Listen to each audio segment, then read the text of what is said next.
Hello dear students, आप सभी का फिर से वेलकम इस क्लास में। आज हम करेंगे एक्सरसाइज 7.2 और देखिए पहला क्वेश्चन इसमें क्या लिखा है। If X and Y are in inverse ratio then fill in the blank in the table appropriately. देखिए तो यहाँ पे ये जो एक्सरसाइज है पूरी एक्सरसाइज इनवर्स रेशियो के ऊपर बेस्ड है और जिस तरह फर्स्ट एक्सरसाइज हमने किया था वो डायरेक्ट रेशियो वाला था, यहाँ पे इनवर्स रेशियो का कॉन्सेप्ट यूज़ करेंगे। तो यहाँ पे देखिए टेबल दिया हुआ है, एक एक्स और वाई की वैल्यू दी है। यहाँ पे तीन जगह जो है एक्स और वाई की वैल्यू नहीं दी है, तो यहाँ हमें यही वैल्यू फाइंड करना है। तो यहाँ पे हम इनवर्स रेशियो का जो कॉन्सेप्ट है वो फॉर्मूला वो यूज़ करेंगे। तो यहाँ पे देखिए किस तरीके से आपको करना है। तो सिंपल जो कॉन्सेप्ट है इसका, x1 y1 will be is equal to x2 y2। इसका मतलब क्या हुआ, x और y का प्रोडक्ट यानी 8 इंटू 9 और दूसरे x और y का प्रोडक्ट 6 इंटू 12 ये इक्वल होगा। ठीक है, 8 9 से कितना होता है, 8 9 से 72 होता है, वैसे ही 12 6 से भी 72 होता है। तो इसका मतलब इनका जो प्रोडक्ट है वो इक्वल होता है इनवर्स वेरिएशन में। तो यही कॉन्सेप्ट का अभी यूज़ करते हुए हम ये वैल्यूज़ निकालेंगे। तो फिलहाल के लिए यहाँ कुछ नहीं है, तो हम इसको मान लेते हैं ये x1, नीचे वाले को मान लेते हैं y1 और इसको मान लेते हैं y2। तो यहाँ हमें x1 y1 और y2 की वैल्यू निकालनी है। तो सबसे पहले हम क्या करेंगे, ये वाले रेशियो ले लेते हैं 8 इंटू 9। अब यहाँ पे हम इससे कंपेयर करेंगे तो ये बन जाएगा 4 इंटू y1। अब सिंपली 4 को यहाँ ट्रांसफ़र कर देंगे, 8 इंटू 9 डिवाइडेड बाई 4 हो जाएगा इज इक्वल टू y1। अब इसको सिंप्लीफाई कर लेंगे तो 4 2 ज़ा 8 होता है और 2 9 ज़ा 18। तो y1 की क्या वैल्यू आ गई, y1 की वैल्यू आ जाएगी 18। तो यहाँ पे अब इसको हटा के हम यहाँ लिख देते हैं 18।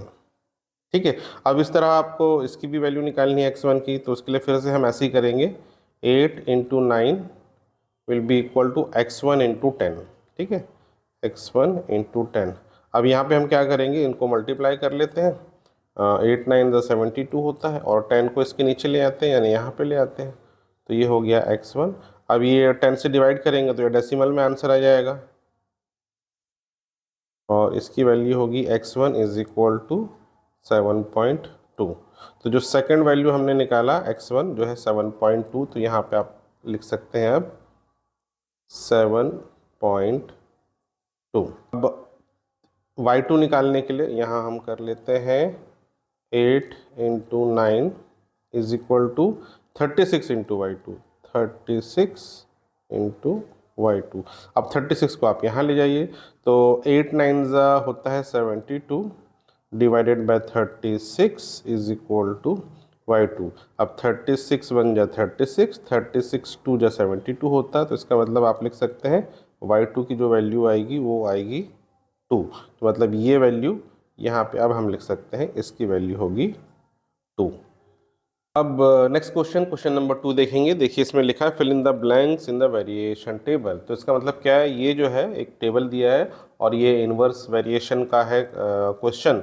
तो ये जो है speed in kilometre per our दिया है और टाइम टेकन इन मिनट्स दिया हुआ है और यहाँ पे कुछ जो है ब्लैंक्स है, तो इस ब्लैंक्स स्पेस को हमें भरना है। ठीक है, तो इनवर्स वेरिएशन के कॉन्सेप्ट से हम करेंगे। तो ये जो वैल्यूज़ है इसको पहले हम मान लेते हैं x1 x2, इसको हम मान लेते हैं y1 और y2। तो हमें x1 x2 y1 y2 चार वैल्यू निकालनी है। तो कैसे करेंगे, देखिए सबसे पहले हम ये लेते हैं पहला वाला 4 into y1 will be equal to, इसको हम ले लेंगे 8 इंटू 40। ठीक है, अब हमें y1 निकालना है तो 4 को यहाँ ले जाएंगे राइट हैंड साइड, तो ये 8 इंटू 40 डिवाइडेड बाय 4। तो 4 कट जाएगा 40 से, 4 10 जा 40 होता है और 8 10 जा हो गया 80। तो जो पहली वैल्यू है वो y1 वो आ रही है 80। ठीक है, अब हम दूसरा निकालते हैं, ये चाहिए हमें x1। तो हम क्या करेंगे, x1 इंटू 20। ठीक है, इज इक्वल टू हम यही ले सकते हैं 8 इंटू 40। तो x1 is equal to 8 into 40 divided by 20 हो जाएगा। 20 से काट दो इसको, 20 2 जा होता है 40, तो x1 की वैल्यू कितनी आ जाएगी, 8 2 जा 16। तो इस तरीके से x1 की वैल्यू आ गई 16। अब इसके बाद हम निकालेंगे x2। तो इसके लिए भी x2 into 10 is equal to यही ले लेते हैं 8 इंटू 40, फिर x2 is equal to 8 into 40, 10 को नीचे ले आएंगे यहाँ पे, तो ये 0 कट जाएगा, केवल बचा 4 और 8, इनको प्रोडक्ट करेंगे तो इसका आंसर आ जाएगा 32। तो x2 की वैल्यू आ गई 32। अब हमें निकालना है y2। अब y2 निकालने के लिए देखिए हम ऐसे करेंगे 64 into y2 is equal to 8 into 40। तो y2 is equal to 8 into 40 divided by 64। अब इसको कैंसिल कर देंगे, 8 1 जा 8 होता है, 8 8 जा 64, फिर 8 1 जा 8, 8 5 जा 40, यानी जो y2 की वैल्यू आएगी वो आएगी केवल 5। चलिए अब नेक्स्ट क्वेश्चन, थर्ड क्वेश्चन में देखिए क्या लिखा है, 10 labour finish a task in 2 days, how many days will 2 labour finish same task. तो यहाँ पे हम 2 कॉलम बना लेंगे, एक नंबर ऑफ लेबर का और एक डेज का बना लेंगे। तो यदि हमारे पास 10 लेबर है तो वो 2 दिन में काम करते हैं, और अगर 2 लेबर होंगे तो कितने दिन में वही काम को करेंगे, तो आपको निकालना है।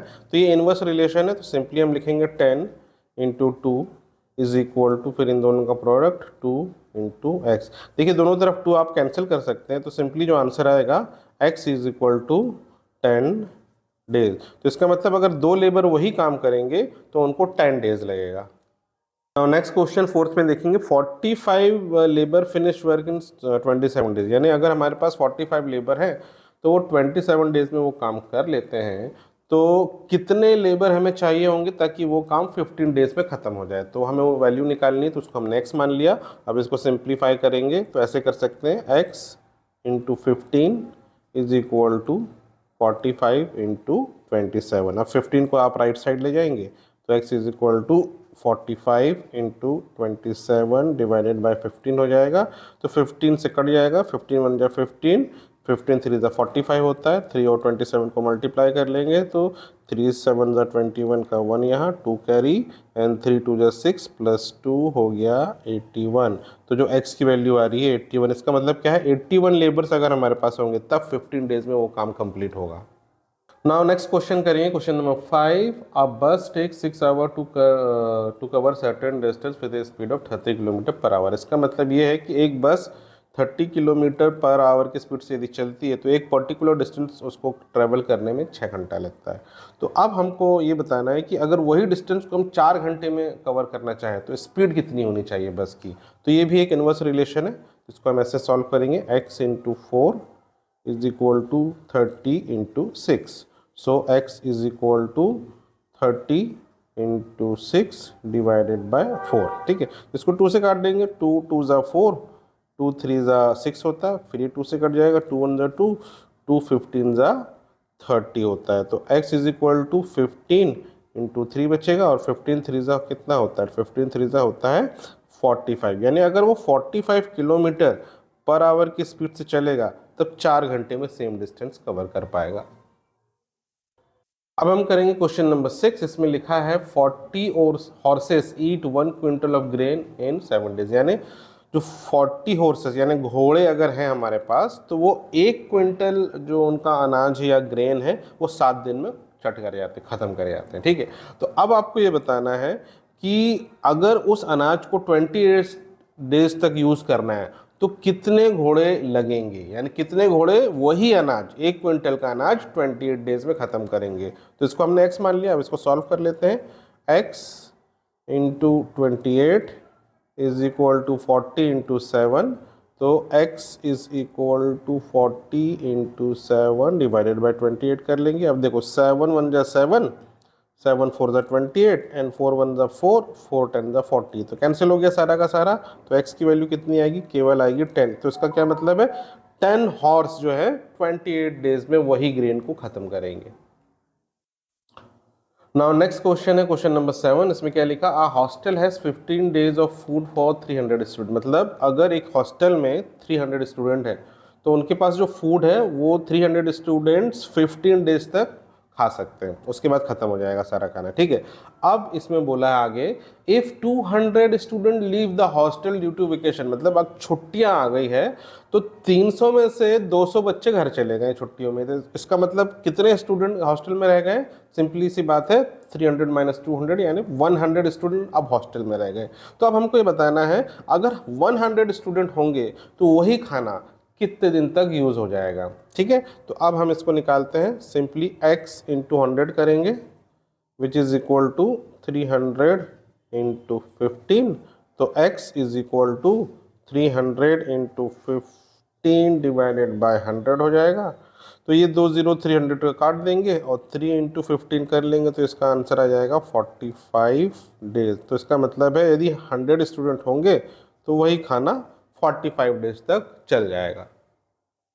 नाउ नेक्स्ट क्वेश्चन है क्वेश्चन नंबर 8। इसमें देखिए क्या लिखा है, एक military camp has 25 days of food for 700 soldier, यानी अगर हमारे पास नंबर ऑफ सोल्जर 700 है तो उनके पास जो खाना है वो 25 डेज तक चल जाता है। लेकिन क्या हुआ, due to arrival of some more soldier food finishes in 20 days, मतलब 700 तो थे लेकिन किसी कारणवश कुछ एक्स्ट्रा सोल्जर आ गए तो उसकी वजह से फूड 20 डेज में ख़त्म हो गया। तो वो कितने एक्स्ट्रा सोल्जर आ गए, तो देखो हम मान लेते हैं पहले 700 थे, अब उसमें x न्यू सोल्जर आ गए, तो यहाँ हम लिखेंगे 700 प्लस x, और जो फूड है वो 20 डेज में ख़त्म हो गया। अब इस x की वैल्यू फाइंड करना है, यही जो है हमारा जो एक्स्ट्रा सोल्जर्स जो है वो आ गए थे, ये फाइंड करना है। तो यहाँ पे सिंपल हम यूज़ करेंगे कॉन्सेप्ट ऑफ इनवर्स रेशियो। तो यहाँ simply 20 multiply 700 plus x, 700 plus x multiply करेंगे और ये किसकी इक्वल होगा, ये होगा 700 इंटू 25 की इक्वल होगा। अब 20 को पहले इधर आप ले जाओ डिवाइड में, तो 700 plus X is equal to 700 into 25 divided by 20, इस तरीके से। तो 20 का एक ज़ीरो तो कट जाएगा और 2 और 70 को कैंसिल करेंगे तो यहाँ पे 35 आ जाएगा, ठीक है। तो देखो 700 plus X is equal to 35 और 25 को मल्टीप्लाई कर देंगे, तो इनको मल्टीप्लाई करने से आंसर मिलेगा 875। अब आपको क्या करना है, 700 को राइट साइड ले जाना है, तो x is equal to 875 minus 700 करेंगे। अब 875 माइनस 700 करेंगे तो आंसर आएगा 175। तो यही आपका आंसर है। तो इसका मतलब क्या है, 700 में 175 सोल्जर एक्स्ट्रा आ गए, इसलिए जो खाना है वो 20 दिन में ख़त्म हो गया। नाउ नेक्स्ट क्वेश्चन है क्वेश्चन नंबर 9। इसमें क्या लिखा है, a man completes a book in 15 days by reading 50 page per day, मतलब एक बुक है एक आदमी के पास, अगर वो पर डे 8 पेज पढ़ता है तो टोटल बुक पढ़ने में उसे लगते हैं 15 दिन।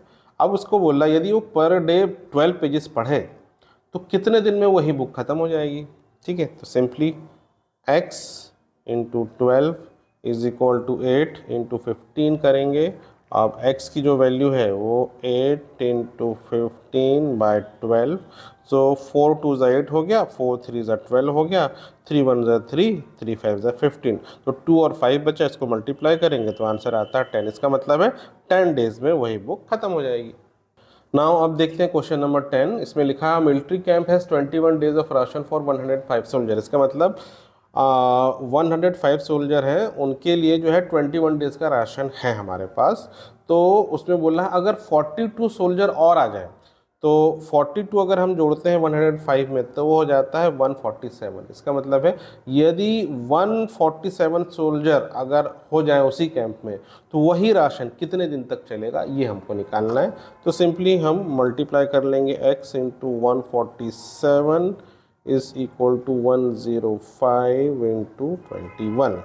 So x is equal to 105 into 21 divided by 147। तो इसको 7 से काट देंगे, 7 2 ज़ा 14, 7 1 ज़ा 21, ठीक है। और ये 7 से कट जाएगा, 7 1 ज़ा 7, 7 5 ज़ा 35। अब ये 21 से कट जाएगा तो क्या बचा, 15 बचा। तो x की जो फाइनल वैल्यू आएगी वो आएगी 15, यानी 15 डेज तक वही राशन चलेगा। देखिए नेक्स्ट क्वेश्चन है क्वेश्चन नंबर 11। इसमें लिखा है which are the inverse variation in the following. तो यहाँ पे कुछ आपको स्टेटमेंट लिखे हैं, उसमें से बताना है उसमें किस केस में इनवर्स वेरिएशन है किस में नहीं है, सिंपल सी बात है। तो पहला देखिए number of books bought and the cost of each book, यानी नंबर ऑफ बुक्स हमने खरीदा और एक बुक का कॉस्ट, उसमें क्या इन्वर्स वेरिएशन है? तो कोई वेरिएशन नहीं। जैसे मान लो एक बुक का कॉस्ट है 50 रुपीज़, ठीक है, यदि हम एक बुक खरीदते हैं तो 50 रुपीज़ लगेगा, ठीक है, हर बुक का, यानी मैं टोटल बुक की बात नहीं कर रहा हूँ, एक बुक का कॉस्ट 50 रुपीज़ है। लेकिन अगर मैं 10 बुक्स लूँगा तो भी तो एक बुक की कॉस्ट 50 रुपीज़ ही तो होगी, वो थोड़ी चेंज होगी। हाँ, हो सकता है कि यदि होल सेल में आप खरीदो तो आपको कुछ डिस्काउंट हो जाए, तो यहाँ डिस्काउंट की बात तो इस क्वेश्चन में की नहीं गई है, आपको बस रिलेशन बताना है। अगर कोई डिस्काउंट नहीं है, कोई किसी तरह की रियायत नहीं है, तो पर बुक का कॉस्ट नंबर ऑफ बुक लेने से नहीं चेंज होगा, ठीक है। अब नेक्स्ट आ जाएंगे, नेक्स्ट में क्या लिखा है? डिस्टेंस ट्रेवल बाय बस and the cost of petrol consume. तो जैसे डिस्टेंस कितना हमने ट्रेवल किया है और कितना कॉस्ट ऑफ पेट्रोल कितना लगा उसको ट्रैवल करने में। जैसे मान लो 10 किलोमीटर अगर हम चलते हैं, 10 किलोमीटर में पेट्रोल खर्च होता है 500, तो अगर 20 किलोमीटर चलेंगे तो क्या ज़्यादा पेट्रोल लगेगा? तो ऑब्वियस सी बात है, ज़्यादा पेट्रोल लगेगा, 500 के बजाय 1000 लग जाएगा। तो इसका मतलब क्या हुआ? अगर डिस्टेंस बढ़ेगा तो जो कॉस्ट ऑफ पेट्रोल है वो भी बढ़ जाएगा। तो ये क्या हुआ? ये डायरेक्ट वेरिएशन है, इनवर्स वेरिएशन नहीं है यहाँ पे। आगे समझ में। अब नेक्स्ट आते हैं third, time taken by a cycle to cover fix distance with its speed, यानी एक फिक्स डिस्टेंस है, उसको कितना टाइम लगेगा कितने स्पीड से, यानी हाँ, यहाँ पे डिस्टेंस का कोई लेना देना नहीं, हमें रिलेशन पता करना है टाइम और स्पीड के बीच का, ठीक है। जैसे फॉर एग्जांपल, यदि मुझे सपोज अपने घर से अपने स्कूल जाना है, यदि मैं स्पीड जाता हूँ 10 किलोमीटर पर आवर की स्पीड से, ठीक है, और मुझे सपोज लग रहा है 10 मिनट लग रहा है, ठीक है, अगर मैं स्पीड बढ़ा दूँ 20 किलोमीटर पर आवर की स्पीड से, तो क्या मुझे ज़्यादा टाइम लगेगा कि कम टाइम लगेगा? ऑब्वियस सी बात है, यदि स्पीड डबल हो जाएगा तो टाइम हाफ लगेगा, यानी 5 मिनट में स्कूल पहुंच जाएंगे हम। तो इसका मतलब क्या है? यदि स्पीड बढ़ेगा तो टाइम कम होगा, तो इसका मतलब ये एक इनवर्स वेरिएशन है, ठीक है। चलिए नेक्स्ट क्वेश्चन देखते हैं, fourth, the number of man employed to make a bridge in the time taken to make a bridge. तो एक ब्रिज बनाने का है और उसमें नंबर ऑफ मैन कितने लगेंगे और कितना टाइम लगेगा, ठीक है। अब हाइपोथेटिकली हम मान लेते हैं, मान लो अगर एक ब्रिज बनाना है, उसको 100 वर्कर बनाते हैं, तो 100 वर्कर मिलके उसको मान लो 30 डेज में बना रहे हैं। तो अगर मैं नंबर ऑफ वर्कर कम कर दूं, मान लो 50 वर्कर है मेरे पास जो काम करेंगे ब्रिज पे, तो क्या ब्रिज बनाने में ज़्यादा टाइम लगेगा या कम टाइम लगेगा? तो ऑब्वियस सी बात है, अगर नंबर ऑफ मैन कम हो जाएंगे तो आपको ज़्यादा टाइम लगेगा वही काम करने में, मान लो 60 डेज लगेगा। तो क्या हो रहा है? जब भी नंबर ऑफ मैन डिक्रीज हो रहे हैं तो जो टाइम लग रहा है वो ज़्यादा लगेगा। तो ये क्या हो गया? ये भी एक इनवर्स वेरिएशन हो गया। अब नेक्स्ट फिफ्थ वाला देखेंगे, इसमें क्या लिखा है? Number of students and the weight of sweets distributed among them if 40 kg are to be distributed. देखिए, टोटल जो है स्वीट्स 40 kg है और उसको स्टूडेंट्स के बीच में डिस्ट्रीब्यूट करना है। तो यदि कम स्टूडेंट होंगे, जैसे मान लो अगर 10 स्टूडेंट है, तो हर किसी को 40 kg में से कितना मिलेगा? तो 40 डिवाइडेड बाय 10 कर दो तो 4 kg हर किसी को मिलेगा। लेकिन अगर मैं स्टूडेंट्स बढ़ा दूँ तो अब हर किसी को 2 kg का स्वीट्स मिलेगा, ठीक है। यानी अगर नंबर ऑफ स्टूडेंट इंक्रीज होंगे तो जो weight of sweet distributed to each will decrease. मतलब ये क्या हो गया? ये एक इनवर्स वेरिएशन है, ठीक है। चलिए आगे बढ़ते हैं, 6 वाला, wages and hour of work. यहाँ पे किससे रिलेटेड है? लेबर या कोई काम करने वाला वर्कर है, तो जितने देर वो काम करेगा उसी के हिसाब से उसको वेजेस मिलेगा। सपोज अगर वो 10 घंटे काम करता है और उसकी सैलरी होती है 1000, अगर वो 15 घंटे काम करेगा तो उसकी सैलरी क्या इंक्रीज होगी या नहीं होगी? तो आइडियली तो इंक्रीज होनी चाहिए। यहाँ पे हम वो कॉन्सेप्ट यूज़ नहीं कर रहे हैं ना, यहाँ पे हम आइडियल केसेस कर रहे हैं। अगर वो 15 घंटे काम कर रहा है तो काम के हिसाब से अगर आप उसको पेमेंट करेंगे तो उसको हम 1500 देंगे। तो जैसा जैसा टाइम बढ़ेगा वेज भी बढ़ेगा। तो ये क्या है? ये एक डायरेक्ट वेरिएशन है, ठीक है। चलिए लास्ट वाला है 7th वाला, number of object and total prices. तो कितने आइटम हम खरीदते हैं? जैसे फॉर एग्जांपल आप बिस्किट खरीदने जाते हैं एक दुकान में, अगर मैं एक बिस्किट का पैकेट खरीदता हूँ वो 10 रुपये का आता है, तो अगर मैं 2 बिस्किट का पैकेट खरीदूंगा तो वो 20 रुपीज़ का आएगा। तो जैसे जैसे बिस्किट का पैकेट का नंबर ऑफ पैकेट इंक्रीज होगा टोटल प्राइस भी इंक्रीज होगा। तो ये क्या है? ये एक डायरेक्ट वेरिएशन है। Now next question, question number 12, देखिए क्या लिखा है इसमें। On 26 January 10 gram sweet are distributed per student among 800 student. मतलब 26 जनवरी को मान लेते हैं कोई फंक्शन हुआ स्कूल में और सभी बच्चों को स्वीट्स दिया गया, तो हर एक को 100 ग्राम का स्वीट मिला, ठीक है। अब यदि यहाँ पे पहले 800 स्टूडेंट थे, अगर 800 से नंबर ऑफ स्टूडेंट बढ़ा दिया हमने और अगर 1000 स्टूडेंट हो गया और टोटल जो हमारे पास स्वीट्स था वो उतना ही है, तो पर स्टूडेंट अब कितने ग्राम का स्वीट्स मिलेगा। ऑब्वियस सी बात है डिक्रीज हो जाएगा अमाउंट, पर कितना हो जाएगा वो निकालना है हमें। तो simple x into 1000 is equal to 100, 800 into 100 करेंगे। तो यहाँ पे देखिए 2 0 100 से यहीं से आप काट दीजिए और 1 0 यहाँ से 800 का कट जाएगा, तो x इज इक्वल टू कितना बचा, x इज इक्वल टू 80 ग्राम। मतलब अगर 1000 स्टूडेंट होंगे तो पर स्टूडेंट को 80 ग्राम स्वीट्स मिलेगा।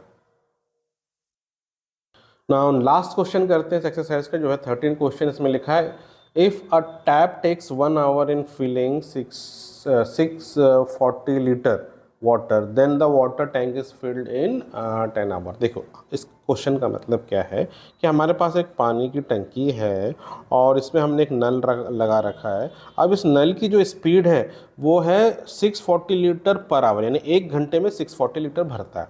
तो अगर इसी स्पीड से ये नल चलता रहेगा, ठीक है, तो पूरा टैंक को भरने में कितना टाइम लगेगा, ये 10 घंटा लगेगा, ठीक है। तो यानी इस नल के से पानी निकलने की जो स्पीड है, rate of filling per hour, हमने बोल दिया 640 है। अब हम यहाँ पे दूसरा नल लगाते हैं, ठीक है, इसको हटा दिया, अब दूसरा नल लगाएं, ठीक है, और दूसरा नल लगाते हैं और ये पानी से निकल रहा है, तो ये पूरी टंकी 8 घंटे में भर जाती है। तो इसका पानी निकलने का रेट क्या है, पर आवर क्या रेट है, वो निकालना है। तो ये एक इनवर्स वेरिएशन का क्वेश्चन है। सिंपली आपके पास डेटा दिया है, इसको इस टेबुलर फॉर्म में रख देंगे तो बहुत ईजिली आपको दिखता है और आप इसको सॉल्व कर सकते हैं। x into 8 is equal to 640 into 10 कर लेंगे, तो x is equal to 640 into 10 upon 8। अब 8 8 या 64 होता है, तो ये हो गया 80, और 80 इंटू 10 कितना हो गया, 80 इंटू 10 हो गया 800। इसका मतलब क्या होगा, 800 लीटर पर आवर की स्पीड से जब दूसरा नल चलेगा तब वो 8 घंटे में जो है वो पूरा टंकी जो है फिल कर पाएगा।